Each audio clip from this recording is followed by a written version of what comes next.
Can we start with your name, actually? I'm guessing this is a stage name, Jessica Lee Morgan. It's a very cool name. Oh, thank you very much. Well, I was born Jessica Lee Visconti. My father is Tony Visconti, producer of David Bowie, T-Rex, etc., etc.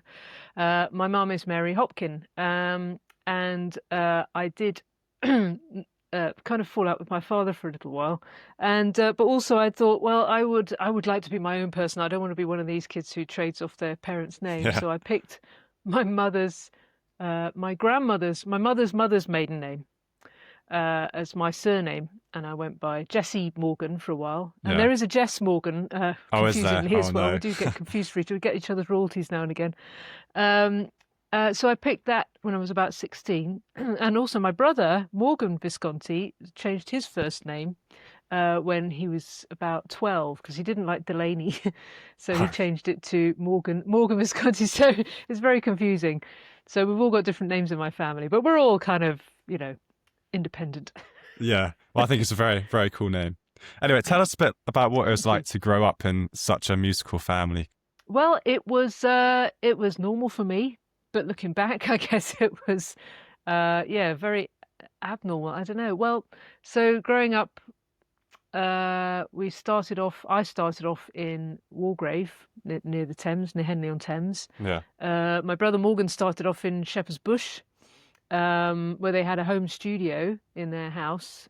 And this is before they got Good Earth Studios in London. So they had people like Sparks coming round to produce. So Morgan Really? there was very kind of, oh, it's all these gadgets going on. And he would Yeah. give them production advice like, put more sound between the speakers, he said.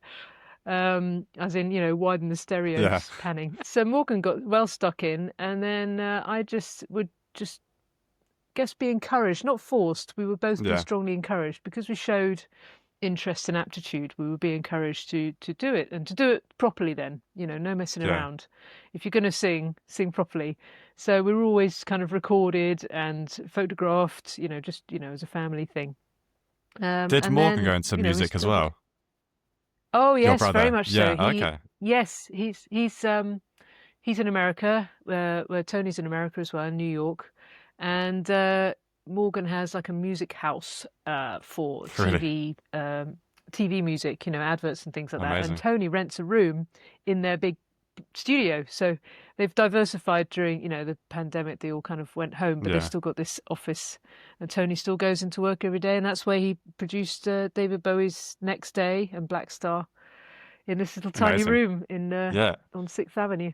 So yeah, it was normal, but very, always encouraged, and everybody who drifted through their house, all family friends, would just show us another chord on the guitar, and we'd pick up stuff from them. So were there a lot a very of big grown-up names coming upbringing. through the house? Did you meet Bowie? yeah. Did you see the songs being formed? Yeah, I wasn't in the studio then with Bowie. Well, actually, I was. We went to the Honky Chateau, Chateau de Reville. Yeah. When I was 6 weeks old, so I don't really remember. Morgan would have been three and a half. Oh, they should have waited. Yeah. I know. But the story is my mum was, down in the kitchen with me, and Brian Eno phoned down and said, "Oh, we've got a line for you to sing, Mary." So she kind of, put me in my crib and went up and went do do do do do on Sound and Vision. And that was that, so I was around. Apparently David didn't find me very interesting when I was that tiny. I would have agreed. I didn't have much in the way of conversation. Well, I suppose there was that. And I mean, Mark Bolan apparently babysat Morgan, Danny Thompson, my dear friend who we lost this year. He was a regular. He held me in his hand, his big bare paws held me when I was a baby. So yeah, they were always around. Whoever my parents were working with at the time, we came into contact with, and I consider them all very strong family friends. People like Ralph McTell. We don't see them much, but it's what the musical bond is. It's just your musical family. Once you shared a gig somewhere. Well, exactly. Yeah. What age did you decide to pursue music yourself? I guess very late. I think when I was around 18. I was doing kind of the odd session and things like that, for friends. Yeah. And then when I was 18, I joined a covers band, cut my teeth, live gigs. Yeah. And I went to college, and I kind of wanted to. I was trying to, get more sessions and all that kind of thing. But my mum was always very reluctant to push me that way because she'd been so badly burned with the music industry. So Oh, really? I did an English degree and, had something to fall back on. But it was Yeah, always there. You know what music's like? It's just always kind of pulling at you. So I would always be gigging in some way or another or recording something, writing. But I didn't release my incredible. first album until until 2010, after we Really? got rid of our recording studio. So Typical. yeah, I was a Yeah, late starter. I know, because I was too busy worrying about the fire alarms and the yeah, security. yeah. There's a song you played at Nebworth. I believe you said Paul McCartney wrote it for your mother. Correct me if I'm wrong. I can't remember what it was called, but it's an absolutely amazing song. Oh yes, It was goodbye. That would be yes. Goodbye. Yeah, yeah. Yeah. So Tell those me the are story behind so, that. well. He found those were the days for my mum. So he didn't write that. It's a Russian song that got co-opted Yeah, by a guy called Gene Raskin. And then after a while, she was touring the world just on one song and then her folk catalogue. Um, and she said, come on, get me another song. I need another release. So he just whipped up Goodbye. I don't know if he had it in his back pocket at the time. He whipped it up and gave it to my mum, and she sang that. It's adorable, isn't it? Little song about, I think sailors leaving from yeah. port or No, it's an something. incredible song. Uh, yeah, I think that, and he released the demo, not a couple of years ago, the original demo. But it's him. If you listen to the original, it's him slapping his thighs for the rhythm. Yeah, There's no drums on there; it's just a yeah. thigh slap, and they're both playing. So she always played on her recordings as well, on the guitar. Amazing. Yeah. Uh, yes, yeah. So you sing with your mum a lot. Has her influence gone as far to affect your writing, do you think? Or is your writing style completely different to hers? There is a part of me that is very different from her, and a voice that is very different from hers. Yeah. But when I write with her, um, or sing with her, it's very much I kind of lean into it. So we sound there's a part in all our registers, and my brother as well, that's kind of identical. You can't really tell us Really? apart. When we sang all together on a Welsh carol, we did a Christmas album, some Welsh carols there. Chris, my partner, had a really hard time mixing us because our voices are so similar. They were kind of phasing Yeah. um, because they shared the same harmonics. So yeah, I do when I sing her songs or songs that she has, sung. And I did have a couple of shows kind of in tribute to her. Not that she's dead yet. Yeah. Yeah. I guess I adopt her phrasing, so Yeah. I can Well, I phrase suppose like her. Yeah. you would, wouldn't you? You've grown up around that style. It would just happen naturally. Yes, I guess so. Yeah, it's genetic, and you just Yeah. copy your parents, don't you? Yeah. Well, Yes, yeah. yeah. Yeah. How many albums have you written now? I think this is seven now. One was a reboot, so I cheated. I re-recorded my first album. Yeah. Um, and I think this one, which I happen to have a copy of here, you know what you should Amazing. do is I Yeah. think that's my seventh, but the sixth was a joint album with my mum, Two Hearts. She made a joint album with my brother in 2010 when I released my first one, and we'd recorded and learnt various songs over the years, me and my mum, and she said, "You must best record them, before I before I go." Yeah. And I said, "I don't want this to be a cobbled together album." So I said, "We've got to write some new stuff. I want it to be as good as the one you did with Morgan." So we wrote some new songs. We did three of our favorite covers on there, and it's a beautiful album. I do love singing with her, and Yeah. yeah, it did quite Oh, well incredible. actually. Mark Riley played one of our songs on Radio Really? Wow. Radio 6 just before he lost the show. That's Yeah, very so well. Yeah. had a bit of a bump. We went up the heritage charts or whatever it is, the legacy charts, whatever they do now. So Incredible. yeah, Yeah. it was No, good amazing. fun. The album you just showed me, the one that you know what you should Mm, do, that's also a book, isn't it? That you've written. yeah, I Are happen the, to are, have the book here as well. oh, there you go. Amazing. Yeah. Promote it as much as you want. Yeah. So Thank you. are the themes sort of similar between the album and the book? Obviously, they share the same title, but are they building on similar themes? I guess so. Well, the book is what I call a subjective encyclopedia. So Yeah. it's basically what I know about the music industry and running a record label for 20 years now, Okay. and why I know it. So if you want to put out an album or or a single or anything, or do some gigs, then this is the book to read. It's got, how to do live streaming, how to choose a gig, all about venues, Yeah. touring, all So the a bit of the bands I've business been side in. as well. Yeah. Yeah, yeah, everything you need to know. Well, everything I need to know is in this book. Yeah. And then the album is very I mean, You Know What You Should Do. The title track is all the crap advice I've been given over the years. You know, the people who say, "Oh, All to be right. a true Yeah. musician, you have to starve in the back of your car and sleep on sofas." And I was like, "Ugh, too old for that." Yeah. Maybe he was right. I don't know.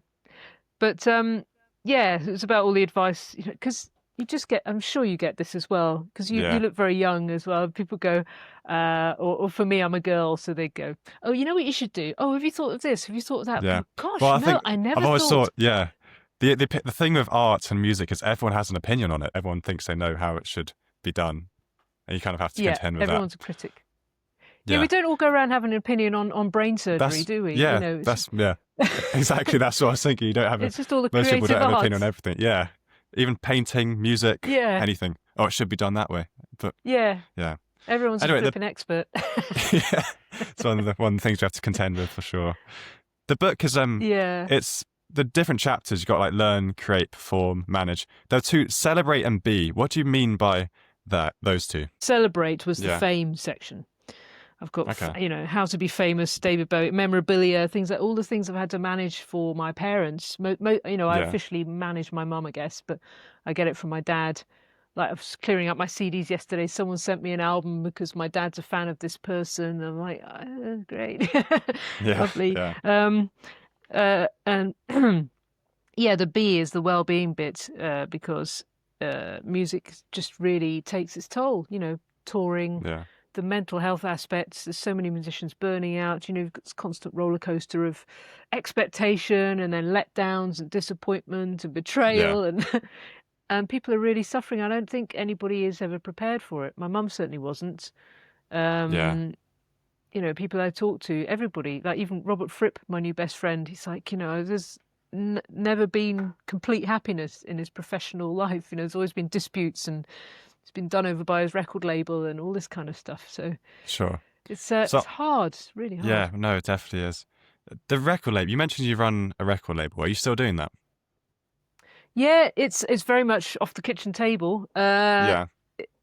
We started Mary Hopkin Music in 2005, so just before we got our studio in Cardiff. And it was basically my mum had some stuff kicking around in the loft, literally some 2-inch reels. And I, in all my naivety, just went, "Oh, we can make a CD." So I ordered some CDs and we sold them to existing fan Yeah. base that was still there, thankfully. God bless Pat Richmond, our Uber fan. Really? And yeah, she just like phoned all her friends. They still, whenever we released something, they'd Yeah. phone up their friend and go, "I've got my copy. Listen to it down the phone." Oh, amazing. Um, That's great. It's incredible. And then so we just cleared out the cupboards really with releases. And then as we ran out of that, my mum started going, "Oh, got these unfinished songs. I could finish them off. Oh, I could do this. Oh, I could write something new." So Yeah. it's just been a really cathartic process. And then when we released my stuff, we started Space Records. They're just, title labels. What do they call? Yeah. Like imprints. Sure. So I've released my stuff. We've also released Chris's mum, Anne Thomas, she's an author, but she wrote a lovely alphabet of kids' stories. Yeah. So we released those. Those are on Spotify. Enchanted Empire. So just anything we need to release now, we can do it ourselves, and that's what I Yeah. learned. Forgive my ignorance on record labels, but what do they actually do? Is it just the releasing of the song? So if you were to sign to a record label, they just release the song and market it? Is that the general gist? Well, that's basically it. I mean, now, thankfully, or I'm not sure if it's a blessing or a curse. It's a blessing for independent artists. You can do everything yourself. Yeah, that's what I was going to say. And Yeah. the best advice I was ever given was to figure out things like PRS, PPL, all those yourself, because a publisher will say, "Oh no, we'll handle that for you," and you won't Yeah. really know what's going on, and you probably won't question it. Yeah. And a record label will deal with things like the PPL, the performance rights. They will do all the mechanics of pressing something like this. Obviously, I don't press these myself, but I can order them. I've got a guy who orders them. I design them myself. So they will take all the hard work off you, Yeah. and they've got a big marketing machine that will, the bigger labels will have a big marketing machine, and that's what is hardest, I think, as an artist. So The they'll take that, marketing, yeah, yeah, they'll yeah, take that from you. On the other hand, they can sign you up and say they will do all that, and then completely do nothing with you, and yeah. you'll never really know. So I think sometimes it's best to have 100% of nothing or very One, little than yeah, yeah. 1% of nothing, which could potentially happen. Have you Yeah. written about all of this in your book? Is Oh that yes, sort of okay? Well, if you're yeah, listening, you're a musician, go and get it. We'll link it in the description below, so you can go and buy a copy. It's yes. amazing. Well, let's talk about your other passion. So, what actually is the Alexander technique? That's a big question. The Alexander technique is a method of using your mind and body, which is both inextricably linked, in a better way. So it's about dropping all the terrible habits like, hunching or, text neck or stressing or anything like that, that you might not even know that you're doing. It's about learning to drop those habits and replace them with better habits. Yeah. So if your mind is fit, then your body will be fit, and if your body's fit, your mind will be fit, and they inform Okay. each other. So it's a bit of a misconception that it's just about standing up straight then, Oh because yes, there's actually to do with you use your mind and you train your mind as well. yes, because there's never a thought without a physical response. There's never a physical response without a thought. Interesting. Yeah. If you think, say you open your emails and there's a response from somebody who you don't really like, then you'll stiffen, won't you? Like, oh God. Now, you Yeah. might not even know you're doing it, but the startle response, which is like that, like a protective mechanism, Yeah. will kick in. And if you never really get rid of the startle response, like, Yeah. imagine walking around all the time like that, something's going to go ping. So you Interesting. can address Yeah. it from either side really, but it's just about learning to stop first. You can't layer a load of new habits on top of old bad habits. You have to drop all the bad habits first. So What's yeah, the it's first thing you really normally work on? Is it the mind or the actual physiology? well, if somebody comes, I've actually got someone coming for a first lesson tomorrow. I will sit you down in a chair. And we'll focus on just coming to quiet, basically. So feet on the floor and your sitting bones on the chair, and just enjoying the moment, really, just being quiet. And then we will proceed to stand up and sit down a lot.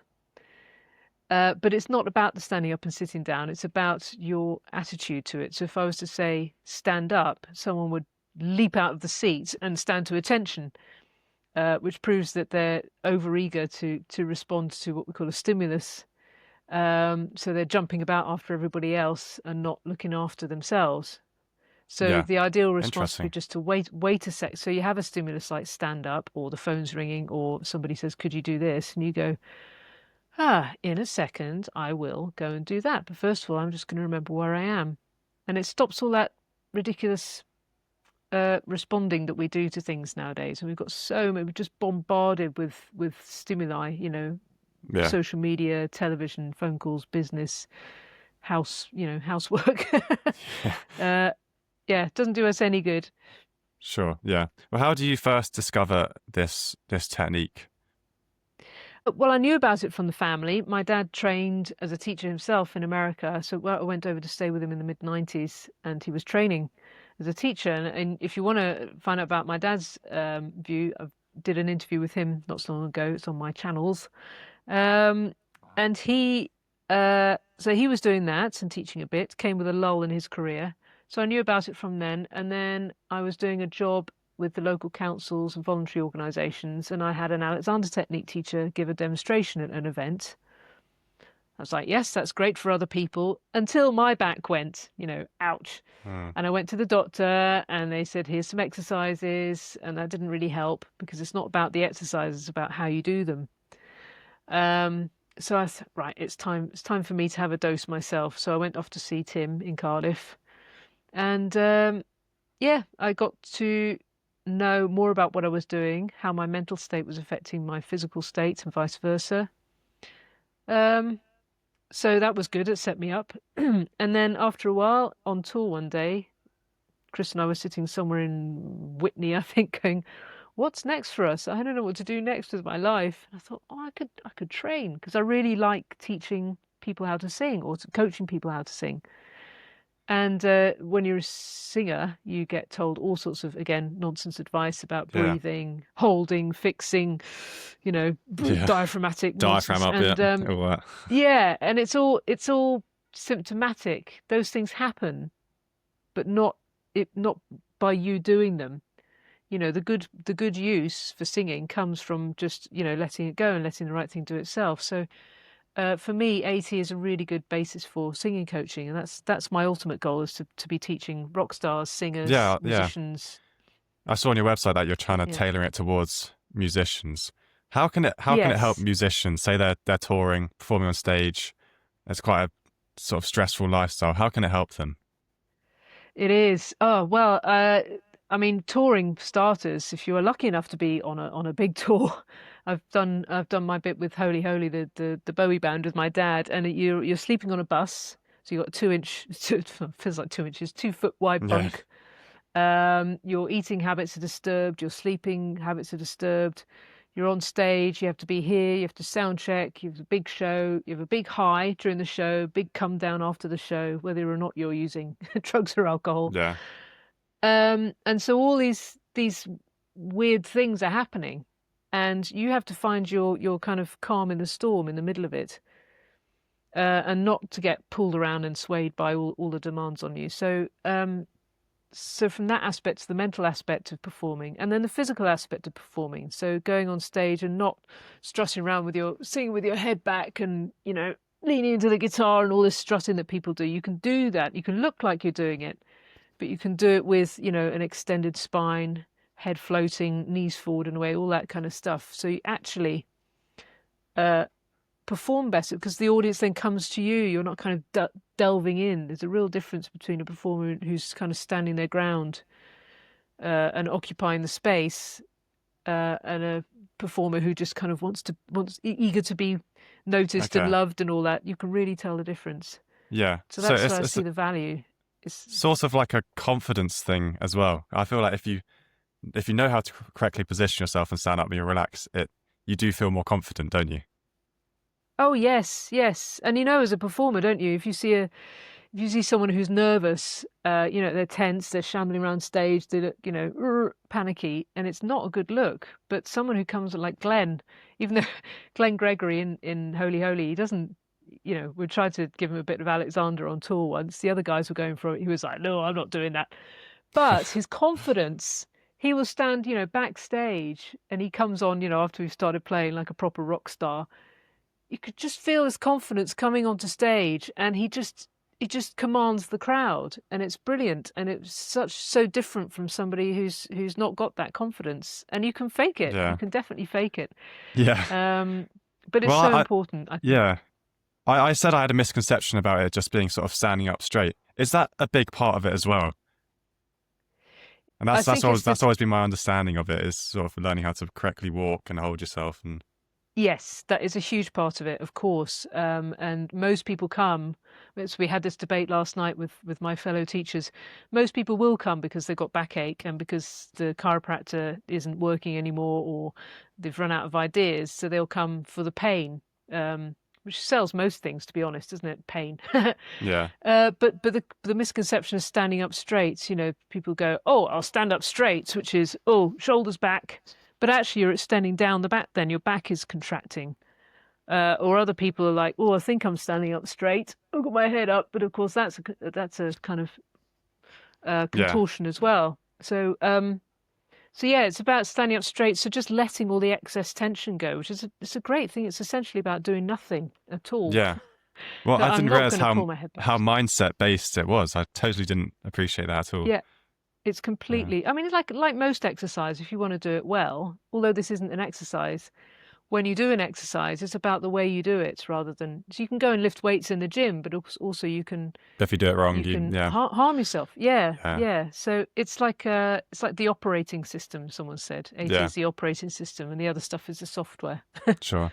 Well, say you are a touring musician. You're going around, staying up late. What are some sort of simple things you can do? So you don't have time to see an actual coach. What's something you can do maybe 5-10 minutes a day, if there is something that would really help things?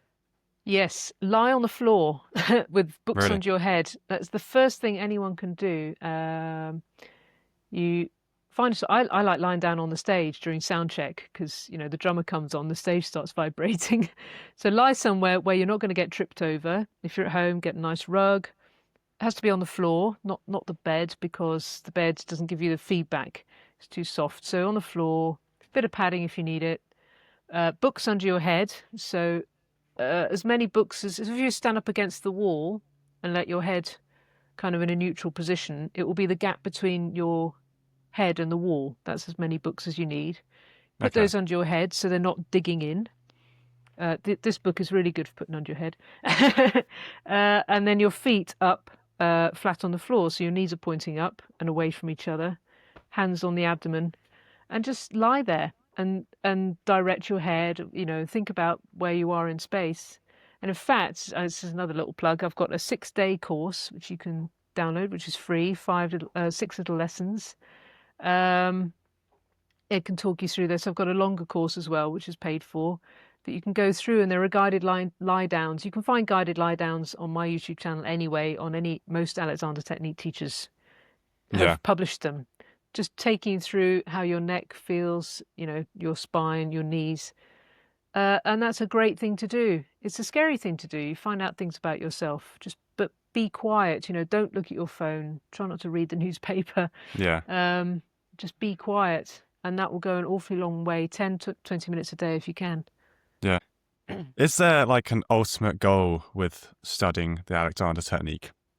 Or is it more sort of tailored towards the individual specific pain? I think people's goal, what we call end gaining. Yeah. So you think about the journey towards your goal. You won't need to know, I want to be pain-free or I want better posture. People will come for that. And then halfway through, they might think, oh, there's a bit more to it than this. It's more to it than just the standing up straight. It's the way your mind feels and the way you stop leaping to attention every time. And people can make huge life changes just once they stop, cluttering their brain. Yeah. You never really know what's going to happen with somebody. Some people can't take it. They're like, oh, no, there's too much change. I don't like it. I don't like it. You start unfreeing, you start unclenching things. Your brain works differently. And realizations come, and some people just aren't ready for it, But you can go whatever pace you like, or as intensely as you like, or accidentally end up training as a teacher. Yeah. Yeah. So essentially, everyone should do it, whether they've got a pain or not. It'd be a massive improvement in your life. Yes. Yeah. Incredible. Absolutely. Okay. Just to start wrapping up the conversation, tell us where we can find your courses. You mentioned them there. Just tell people where you are on social media, what your website is, things like that. So my website is spacealexandertechnique.com. And I'm on the socials as well, as I think they link from there, Space Alexander Technique. I'm on YouTube as well, jlmsings.com, which leads to my YouTube. There's a whole load of lessons and guides and also lots of songs and music. And the book and stuff is available from jessicaleemorgan.com. So they all kind of link together. Yeah. We'll link the book down there so you can go and get one. Thank you so much for joining us today. Thank you, Tom. It's been a real pleasure.